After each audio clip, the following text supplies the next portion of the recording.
आप सभी को पता है दोस्तों कि अंग्रेजी वर्णमाला के अंदर कुल 26 अक्षर होते हैं और इन 26 अक्षर में से 21 आपके कॉन्सोनेंट होते हैं और 5 आपके वॉवल्स होते हैं। 5 वॉवल्स कौन से होते हैं? ए, ई, आई, ओ और यू, ये 5 आपके वॉवल्स होते हैं। अब देखिए अंग्रेजी वर्णमाला की जो शुरुआत होती है वो ए से होती है, ये आपको पता है। ए, बी, सी और डी। ए का जो रैंक है वो 1 नंबर पे आता है, बी 2 नंबर पे आता है, सी 3 नंबर पे और डी 4 नंबर पे आता है। ऐसा कोई भी बच्चा नहीं होगा जिनको ए बी सी डी का ये 4 लेटर का रैंक अच्छे से पता ना हो। मैं मान के चल रहा हूं कि आप सबको इनका रैंक अच्छे से पता है। इसके बाद आपको एक वर्ड याद करना है, इजोटी, EJOTY। इजोटी के अंदर ई जो है 5 नंबर पे आता है, जे आपका 10 नंबर पे आता है, ओ आपका 15 नंबर पे आता है, टी 20 नंबर पे आता है और वाई 25 नंबर पे आता है। आपको ये वर्ड अच्छे से याद करना है, इजोटी।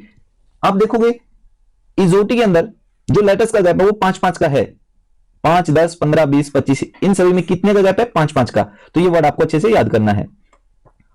उसके बाद बच्चे देखिए, ई के बाद आता है आपका एफ, एफ के बाद आता है जी, एच, आई और जे।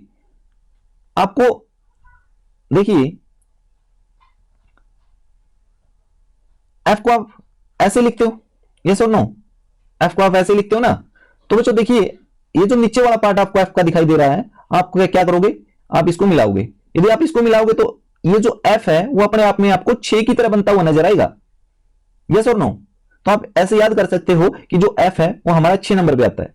इसी तरह से जी की बात करें तो जी के ऊपर वाले पार्ट को यदि आप हटा देते हो, ऊपर वाले पार्ट को हटा देते हो तो जी में भी अपने आप में 7 छिपा हुआ है। क्या छिपा हुआ दोस्तों? 7 छिपा हुआ है। तो आप ऐसे याद करोगे कि जी जो है वो आपका 7वें नंबर पे आता है।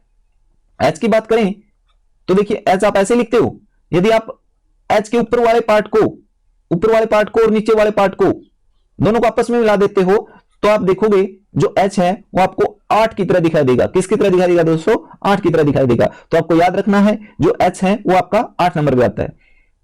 आई को याद करना बहुत ही आसान है, बहुत आसान है भैया। आई को याद रखना कैसे याद रख सकते हो? आई जो है, आई अपने आप 9 की तरह दिखाई देता है, अपने आप 9 की तरह दिखाई देता है। याद रख सकते हो ना?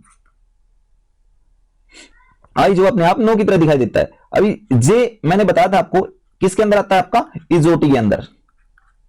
जे किसके अंदर आया दोस्तों? इजोटी। और इजोटी के अंदर जे कितने नंबर पे आता था? आपका 10 नंबर पे। तो आपको ए से लेके जे तक यानी कि 1 से लेके 10 तक रैंक अच्छे से याद हो चुके हैं, दोस्तों। आपको करना क्या है? आपको लिख के देखना है जैसा मैंने आपको सिखाया है। आप ऐसे 2 से 3 बार लिख के देखोगे तो आप देखोगे कि आपको अच्छे से रैंक याद हो चुके होंगे। अभी बच्चों आप 10 तक अच्छे से रैंक याद कर चुके हो। अभी आगे चलते हैं। जे के बाद आपका आता है के, एल, एम, एन, ओ। अभी देखिए के को कैसे याद करोगे? आप सभी बच्चे, मैं गारंटी देता हूं, आप सभी बच्चों ने कभी ना कभी एक पजल जरूर खेली होगी अपने दोस्तों के साथ कि बताइए भाई एबीसीडी का 11वां अक्षर के होता है। एबीसीडी का 11वां अक्षर के है। तो आप ऐसे याद कर सकते हो कि एबीसीडी का 11वां अक्षर के है। अब देखिए एल को आप ऐसे लिखते हो। अभी अगर मैं आपसे पूछता हूं कि एम के अंदर डंडे कितने हैं, डंडे मतलब लाइन कितनी है, तो आप बोलोगे कि एल के अंदर 2 डंडे हैं। अभी बच्चों आप 10 तक अच्छे से याद कर चुके हो। अभी मैं कॉम्बिनेशन बनाता हूं 10 का। तो 10 और एल के अंदर कितने डंडे हैं? 2। तो 10 और 2 कितना हुआ? 12। यानी कि जो एल है वो आपका कौन से नंबर पे आता है? 12वें नंबर पे आता है। क्लियर? एम की बात करूं तो यदि मैं एम को ऐसे रोटेट कर देता हूं तो आप देखोगे एम आपका 3 की तरह दिखाई देता है। यस और नो? किसकी तरह दिखाई देता है? 3 की तरह। तो कॉम्बिनेशन किसका चला हुआ? हमारा 10 का। तो 10 और 3 कितना हुआ? 13। यानी कि जो एम का रैंक है वो कौन सा है? 13वां। एम आपका 13 नंबर पे आता है। एन की बात करें, एन हम लोग ऐसे लिखते हैं। यदि मैं इसको उल्टा लिखने की कोशिश करूं तो कुछ ऐसा दिखाई देगा। और ऐसे लिखते ही आप देखोगे कि ये आपका किसकी तरह दिखाई देता है? 4 की तरह। कॉम्बिनेशन कितना का चला हुआ है?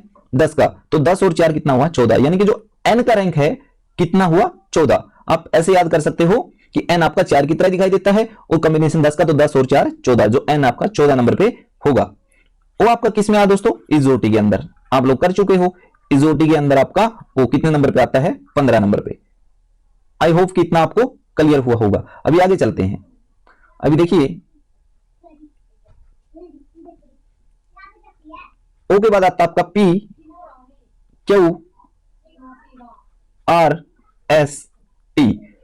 अब देखो बच्चों, ये जो P है, P को यदि मैं उल्टा करने की कोशिश करूं या आपको वैसे बताने की कोशिश करूं तो कुछ कुछ ये 6 की तरह दिखाई देता है। यस और नो? 6 की तरह दिखाई देता है ना। कॉम्बिनेशन किसका हमारा 10 का, तो 10 और 6 कितना हुआ 16। इनकी जो P का रैंक है वो कौन सा है 16। अंग्रेजी वर्णमाला के अंदर P कौन से नंबर पे आता है 16 नंबर पे आता है। अब देखो वैसे तो नॉर्मली हम क्यू को ऐसे लिखते हैं, बट मैं थोड़ा सा समझाने की कोशिश करूं, रैंक याद करवाने की कोशिश करूं तो क्यू, अगर मैं ये पूछूं कि ये क्या है, ये वाला लेटर कौन सा है, तो आप बोलोगे क्यू है। तो इसमें क्या छिपा हुआ है बच्चों 7 छिपा हुआ है ना। तो कॉम्बिनेशन किसका 10 का, 10 और 7 कितना हुआ 17, यानी कि जो क्यू है वो आपका 17 नंबर पे आता है। याद कर सकते हो, ठीक है। अभी आर देखो, यदि आर को मैं यहां से थोड़ा सा मिलाने की कोशिश करूं तो कुछ कुछ ये किसकी तरह दिखाई देगा, कुछ कुछ 8 की तरह दिखाई देगा। एग्जैक्टली दिखाई नहीं देता बट कुछ कुछ दिखाई देगा। बट हमें तो याद करने से मतलब है, अगर थोड़ा सा मिलाने से हमारा काम बन रहा है तो हमें क्या दिक्कत है। आर जो है कौन से नंबर पे है 8 पे, और कॉम्बिनेशन किसका बच्चों 10 का, तो 10 और 8 कितना हुआ 18, यानी कि जो अंग्रेजी वर्णमाला के अंदर आर का रैंक है वो कौन सा है 18 है। इसी तरह से एस की बात कर लेते हैं। एस को हम ऐसे लिखते हैं, यदि मैं यहां से ऊपर से थोड़ा सा मिला देता हूं तो ये किसकी तरह दिखाई देगा आपको 9 की तरह दिखाई देगा। और कॉम्बिनेशन किसका 10 का, तो 10 और 9 कितना हुआ 19, यानी कि जो एस का रैंक है वो कौन सा है 19 है। और टी आपको पता ही है किसके अंदर आता है आपका इजोटी के अंदर। जो टी का रैंक है इजोटी के अंदर कौन सा आता है बच्चों 20। क्लियर? तो 1 से लेके 20 तक आप अच्छे से रैंक याद कर चुके हो। आपको करना क्या है, आपको 2 से 3 बार जैसा मैंने बताया सिर्फ लिख के देखना है, आप देखोगे कि आपको इजीली याद हो चुके होंगे। अभी देखिए 20 तक याद कर चुके हैं टी तक, तो टी के बाद आता है आपका यू, यू के बाद वी, डब्ल्यू, एक्स, वाई और वाई के बाद जेड और फिनिश। अभी देखिए यू को कैसे याद करोगे, मैं एक अजीबोगरीब तरीका बताता हूं यू को याद करने का। देखिए यू के ऊपर वाले पार्ट को देखिए, ये वाला पार्ट और ये वाला पार्ट, यदि मैं इन दोनों पार्ट को खींच देता हूं, खींच के लंबा करता हूं तो कुछ ऐसी लाइन बनेगी। यस और नो बनेगी ना। यदि मैं इन दोनों पार्ट को खींचूं तो खींचने के बाद जो मुझे लाइन बनेगी, शेप दिखेगी, कुछ इस तरह से दिखेगी। और यदि मैं इसको रोटेट करता हूं तो ये ऐसे भी दिख सकती है। तो देखो बच्चों हम याद कितना तक कर चुके हैं 20 तक कर चुके हैं। अभी कॉम्बिनेशन लेके चलना हमें 20 का। क्लियर? तो यू किसकी तरह दिखता है 1 की तरह, और कॉम्बिनेशन 20 का है तो 20 और 1 कितना हुआ 21, यानी कि जो यू का रैंक है वो कौन सा हुआ 21। क्लियर? वी की बात कर लेते हैं। अब एक बात बताइएगा मुझे, जो हमने एल याद किया था वो कैसे किया था कि एल के अंदर कितने डंडे हैं 2 डंडे हैं, और कॉम्बिनेशन किसका बना था एल के साथ 10 का, तो 10 और 2 12। हमने ऐसे याद किया था एल को, तो इसी तरह से वी को भी याद करेंगे। वी के अंदर देखो भी कितने डंडे हैं 1 और 1 2 डंडे हैं, और कॉम्बिनेशन किसका चला हुआ हमारा 20 का, तो 20 और 2 कितना हुआ 22, यानी कि जो अंग्रेजी वर्णमाला के अंदर वी का रैंक है वो कौन सा है 22। अभी डब्ल्यू देखो, डब्ल्यू भी किसकी तरह दिखाई देगा आपको 3 की तरह, जैसे एम 3 की तरह दिखाई देता था, कॉम्बिनेशन 10 का था तो 10 और 3 13, यानी कि एम का जो रैंक था वो 13 था। सेम इसी तरह से डब्ल्यू को भी याद करना आपको, डब्ल्यू भी किसकी तरह दिखाई देता है 3 की तरह दिखाई देता है, और कॉम्बिनेशन अभी किसका चला हुआ है 20 का, तो 20 और 3 कितना हुआ 23, यानी कि जो अंग्रेजी वर्णमाला के अंदर डब्ल्यू का रैंक है वो 23 है। एक्स को भी ऐसे याद करेंगे, एक्स को हम ऐसे लिखते हैं। अभी एक्स में देखो कितने डंडे हैं 1 डंडा 2 डंडे 3 डंडे 4 डंडे,